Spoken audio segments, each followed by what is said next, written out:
नमस्कार, आप सभी का एक बार फिर से स्वागत है हमारे चैनल भक्ति ज्ञान में। आज सुनते हैं मोक्षदा एकादशी की व्रत कथा। मोक्षदा एकादशी हिंदुओं के लिए एक पवित्र दिन माना जाता है। इस दिन का व्रत मनुष्य को मोक्ष की प्राप्ति दिलाता है। मोक्षदा एकादशी का सार भगवान श्री कृष्ण ने स्वयं अर्जुन से कहा था। आइए सुनते हैं मोक्षदा एकादशी की व्रत कथा। चंपा नगरी में एक प्रतापी राजा वैखानस रहा करते थे। वो संपूर्ण वेदों के ज्ञाता थे। वो बहुत प्रतापी और धार्मिक थे। इसी कारण उनकी प्रजा भी बहुत खुशहाल थी। उनके राज्य में बहुत से विद्वान ब्राह्मण रहा करते थे। एक दिन राजा को सपना आया कि उनके पिता नरक की यातनाएं झेल रहे हैं। ऐसा सपना देखने के बाद राजा बेचैन हो गए और सुबह उठते ही उन्होंने अपनी पत्नी से स्वप्न के बारे में विस्तार पूर्वक बताया।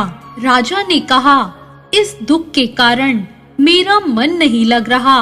मैं पूरे ऐशो आराम से इस धरती पर रह रहा हूँ और मेरे पिता वहाँ कष्ट में हैं।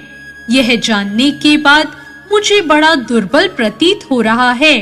कृपा करके मुझे इसका हल बताएं। राजा की बात सुनकर रानी ने कहा, महाराज, आपको आश्रम में जाना चाहिए। अपनी पत्नी की बात मानकर राजा आश्रम में गए।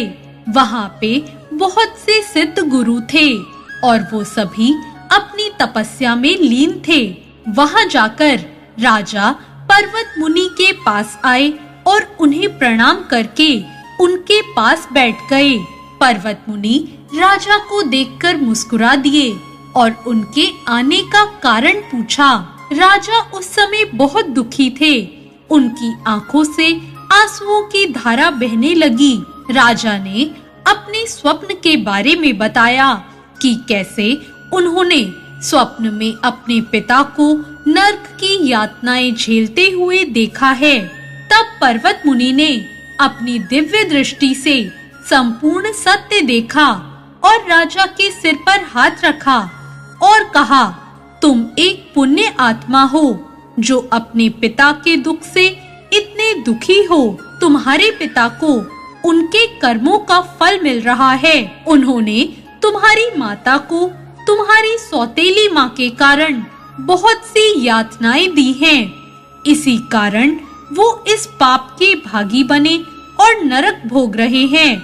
राजा ने पर्वत मुनि से इस दुविधा का हल पूछा।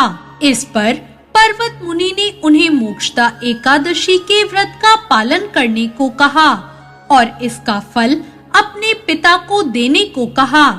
राजा ने विधि पूर्वक अपने परिवार के साथ इस व्रत का पालन किया और इस व्रत का फल अपने पिता के नाम छोड़ दिया और इस कारण उनके पिता के कष्ट दूर हो गए और उन्होंने अपने पुत्र को आशीर्वाद दिया। तो ये थी मोक्षदा एकादशी की व्रत कथा। इस प्रकार इस व्रत के पालन से पितरों के कष्टों का निवारण होता है। आपको ये कथा कैसी लगी कमेंट करके जरूर बताएं और साथ ही मेरे चैनल भक्ति ज्ञान को सब्सक्राइब करना ना भूलें। धन्यवाद।